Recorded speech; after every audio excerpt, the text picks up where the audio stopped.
সুপ্রিয় দর্শক, এটিএন বাংলার নিয়মিত আইন বিষয়ক আলোচনা অনুষ্ঠান ল অ্যান্ড অর্ডারে আপনাদেরকে স্বাগত জানাচ্ছি। সাথে আছি ব্যারিস্টার এইচ.এম. সানজিদ সিদ্দিকী। আজকে আমাদের আলোচনার বিষয় তালাক ও দেনমোহর। এই বিষয়টি নিয়ে আলোচনার জন্য আমাদের সাথে স্টুডিওতে রয়েছেন বাংলাদেশ সুপ্রিম কোর্টের আইনজীবী অ্যাডভোকেট মোহাম্মদ জিয়াউল হক জিয়া। আপনাকে আমাদের অনুষ্ঠানে স্বাগত জানাচ্ছি। ধন্যবাদ।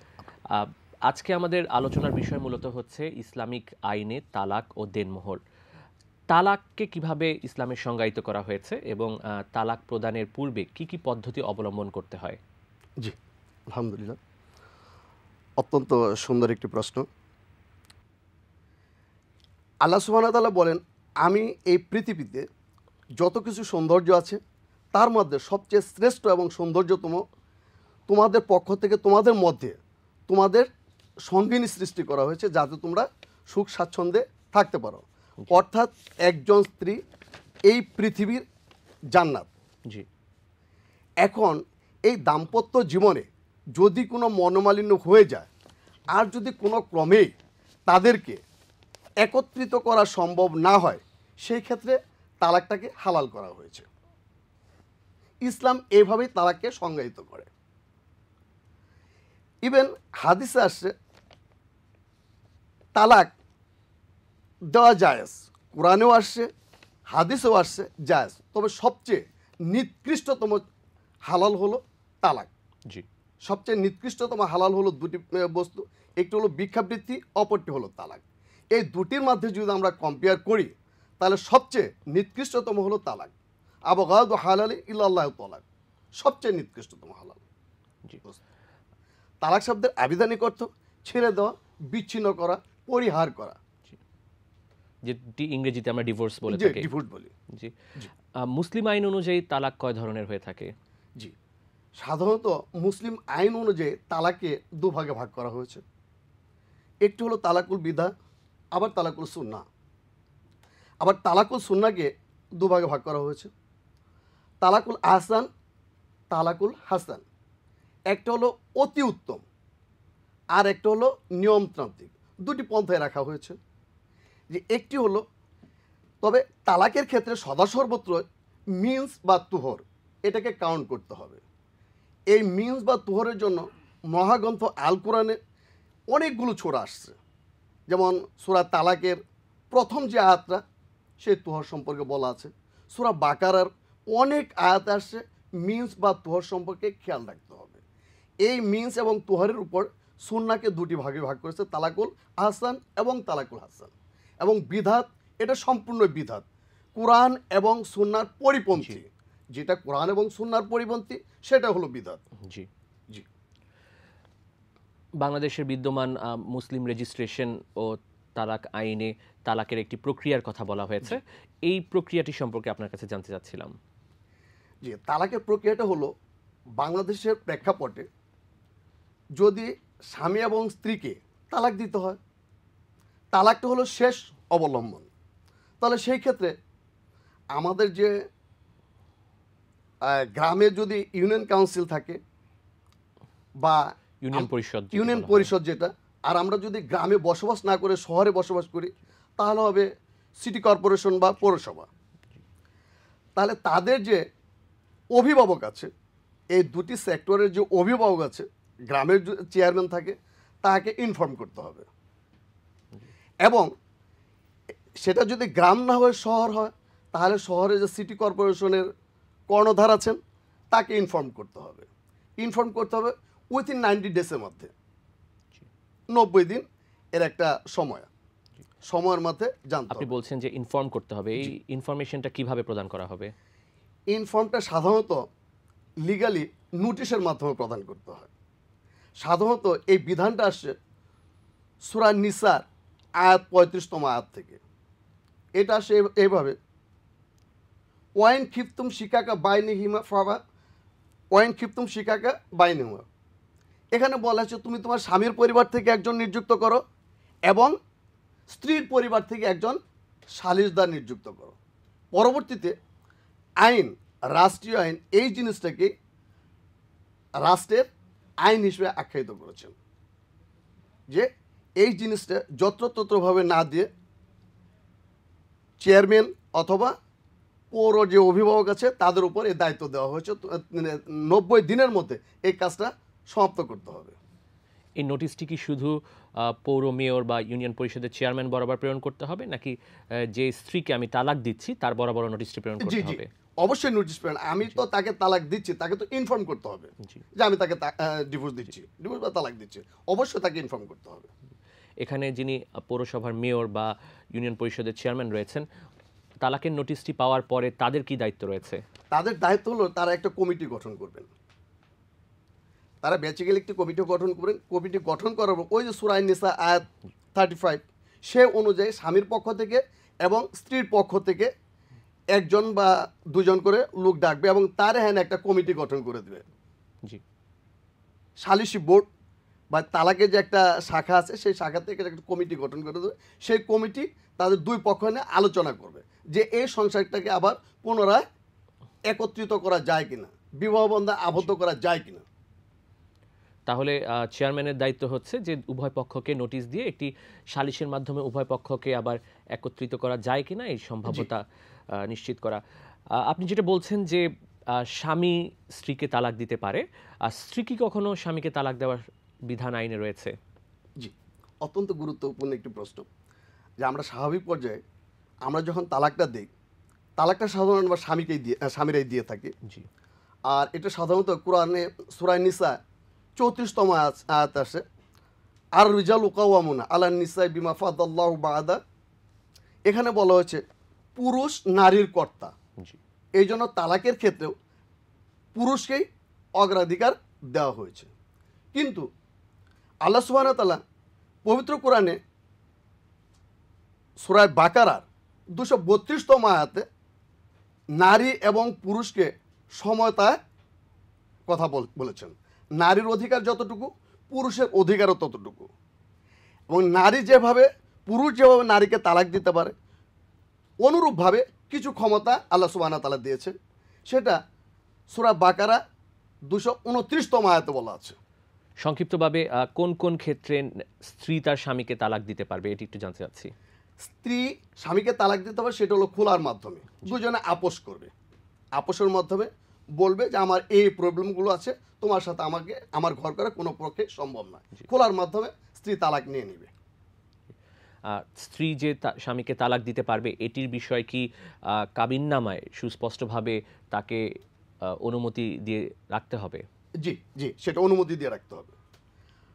এখন এই কাবিননামাটা আসলো পরে। জি।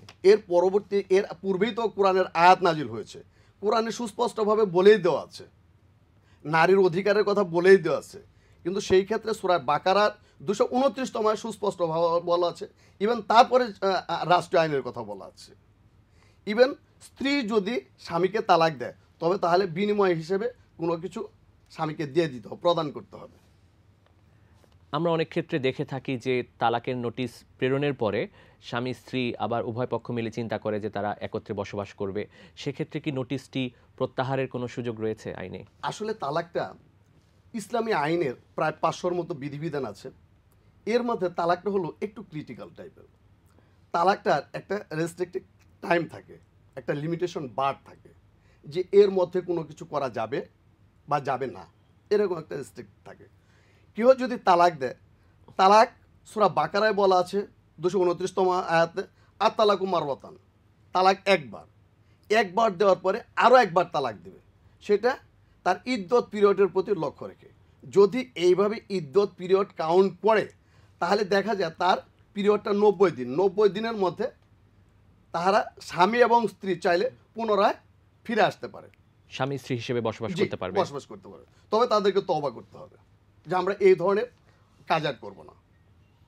আমাদের প্রত্যন্ত অঞ্চলে একটি বিষয় প্রচলিত রয়েছে যে মৌখিকভাবে 3 বার তালাক প্রদান করা হলে ধরে নেওয়া হয় যে তালাক কার্যকর হয়ে গেছে। এটির কি আইনগত কোনো বৈধতা রয়েছে বলে আপনি মনে করেন? আইন কিন্তু সাধারণত দুই প্রকার, একটা হলো ওরাল, জি। আর একটা হলো ডকুমেন্টারি। সেই ক্ষেত্রে আমি যাকে তালাক দেব ন্যূনতম তাকে কিন্তু জিনিসটা শুনতে হবে যে আমি তাকে তালাক দিচ্ছি। আমি যদি কাউকে উদ্দেশ্য করে ফেস টু ফেস বলি আমি তোমাকে তালাক দিলাম, সেটা কার্যকরী হবে। না হওয়ার কোনো পসিবিলিটি এখানে নেই, কিন্তু সবচেয়ে উত্তম হলো একটা ডকুমেন্টস রাখা। তবে 3 তালাক প্রদানের আইনগত কোনো বৈধতা নেই বলে আমরা বলতে পারি। না, 3 তালাক এট এ টাইমে 3 তালাক কোরআনের কোথাও নেই। এটা সাধারণত একটা হাদিসে আসছে। আর এটা সাধারণত ইসলামটা ডিভাইডেড হয়ে গেছে। ইসলামটা সাধারণত শিয়া এবং সুন্নির মাঝেও আবার গ্রুপ হয়ে গেছে। এই গ্রুপ অনুযায়ী কী হবে বলে 3 তালাক এট এ টাইমে 3 তালাক পরিপূর্ণ, আবার অনেকেই বলে না এট এ টাইমে 3 তালাক পরিপূর্ণ না। তবে কোরআনে যতগুলো আয়াত আসছে, হাদিসে যতগুলো আসছে, সবচেয়ে কোরআনে কোথাও বলা নেই যে একবারে 3 তালাক দিলে সেটা কার্যকর, এটা কোরআনে নেই। কোরআনের সবচেয়ে বেশি আয়াত নাজিল হয়েছে তালাকের উপর। আবার যেখানে তালাকের আয়াত নাজিল হয়েছে সেখানে নারীর অধিকারকে প্রতিষ্ঠা করা হয়েছে। 3 তালাক আসলে কার্যকরী না।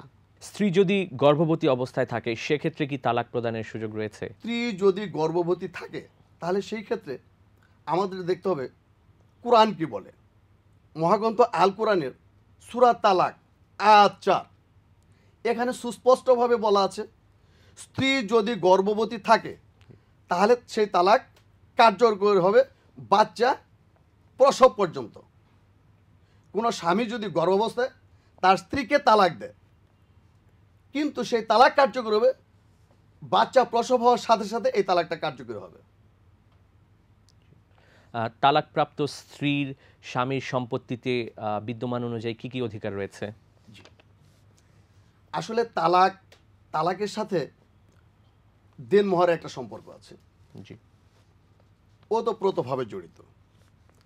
স্বামী যখন স্ত্রীকে বিবাহ করে, বিবাহের সময় তাকে দেনমোহর ধার্য করতে হয়।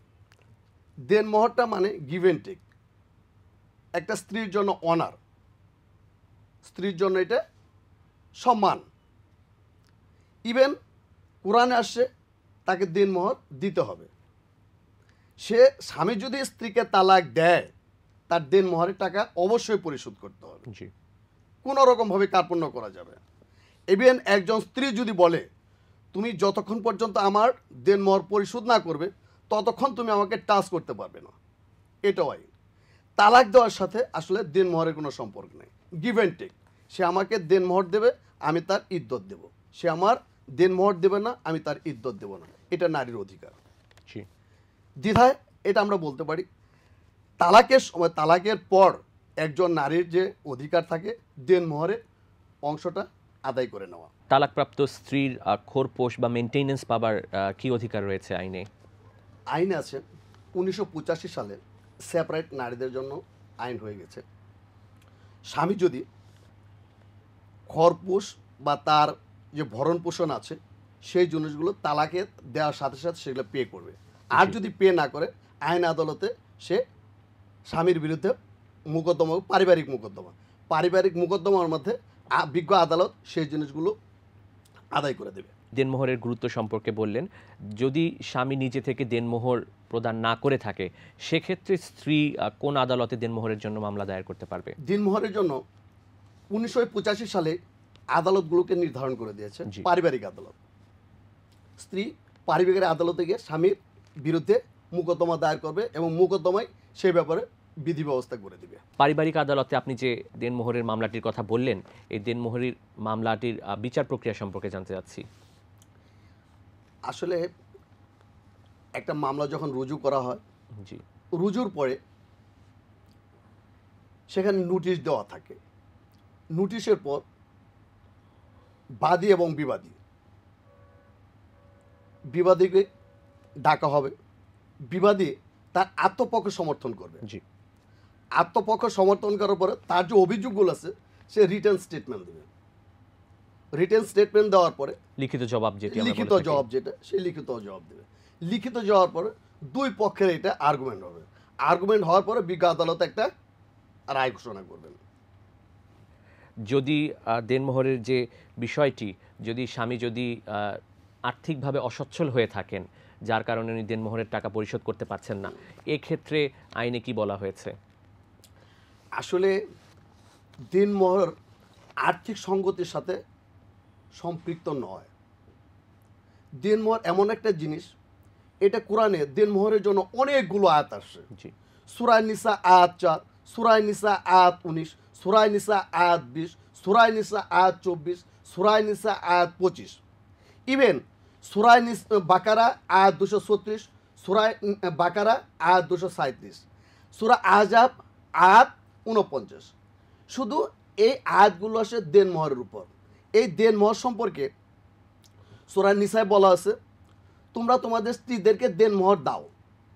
ইভেন স্ত্রী যদি দেনমোহরের কিছু অংশ ছেড়ে দেয় তাহলে সেটার থেকে তোমরা বুক করো, একটা গুরুত্বপূর্ণ আয়াত।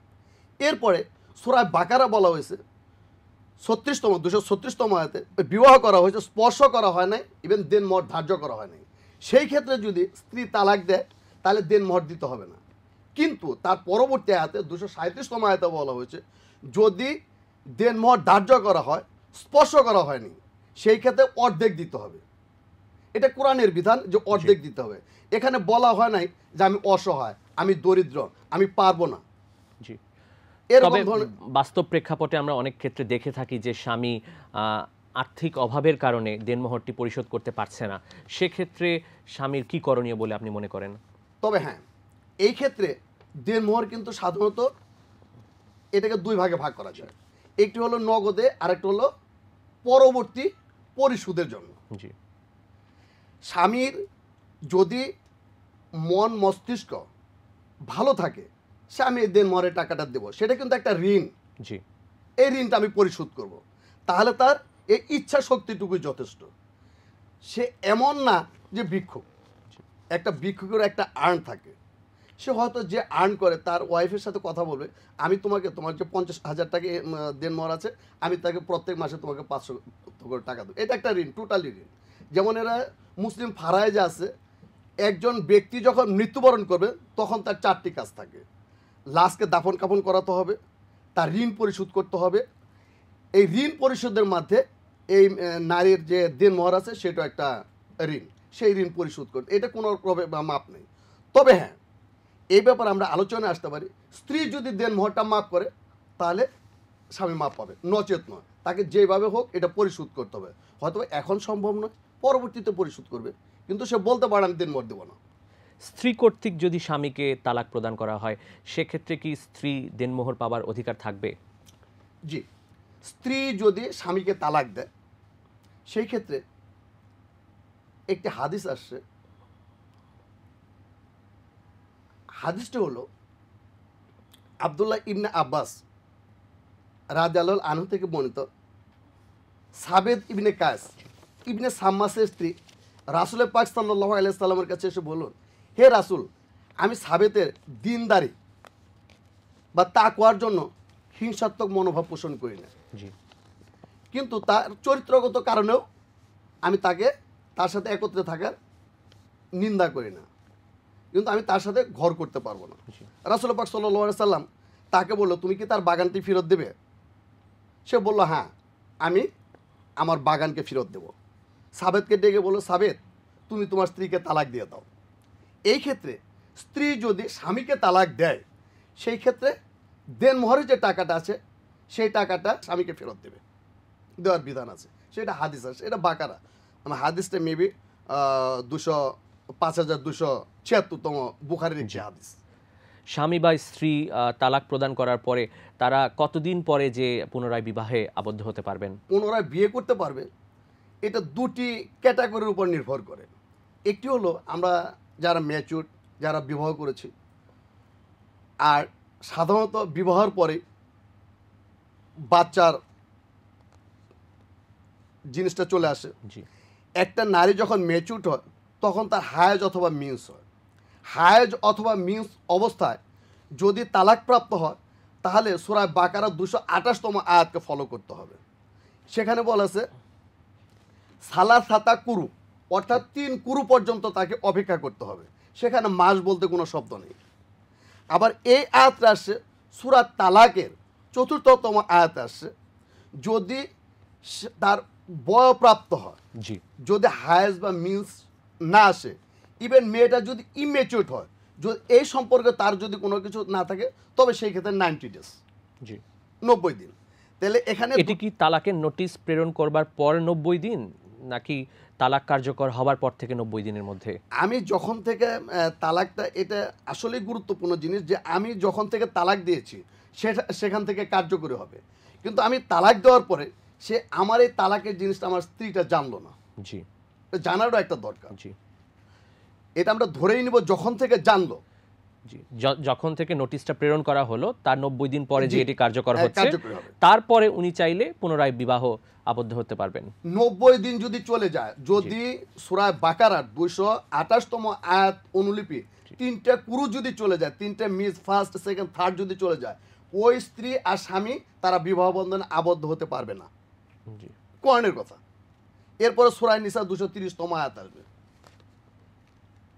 এরপরও 90 দিন যদি অলরেডি ওভারকাম হয়, তাহলে তারাও আর পুনরায় বিবাহ বন্ধনে আসতে পারবে না। আসতে পারবে এই স্ত্রীকে অন্যত্র বিবাহ বন্ধনে আবদ্ধ হতে হবে। আবদ্ধ হওয়ার পরে তারা আবার সংসার করবে। তারা আবার সংসার করার পরে ওই স্বামী যদি তালাক দেয়, তবে সে প্রথম স্বামীকে বিবাহ করতে পারবে, নচেত নয়। অ্যাডভোকেট মোহাম্মদ জিয়াউল হক জিয়া, আপনাকে অনেক ধন্যবাদ স্টুডিওতে এসে একটি গুরুত্বপূর্ণ বিষয় আলোচনা করার জন্য। আপনাকে অনেক ধন্যবাদ। প্রিয় দর্শক, আমরা অনুষ্ঠানের শেষ পর্যায়ে চলে এসেছি। আপনাদের মূল্যবান মতামত আমাদের কাছে চিঠি লিখে জানাতে পারেন এই ঠিকানায়। পরিচালক, law and order, ATN Bangla, ওয়াসা ভবন, 2য় তলা, 98 কাজী নজরুল ইসলাম অ্যাভিনিউ, কারওয়ান বাজার, ঢাকা 1215। তাছাড়া আমাদের কাছে ইমেইল করতে পারেন l.orderatn@gmail.com। আগামী সপ্তাহে আইনের নতুন কোনো বিষয় নিয়ে নতুন কোনো অতিথির সাথে আপনাদের সামনে উপস্থিত হব। সে পর্যন্ত ভালো থাকুন। খোদা হাফেজ।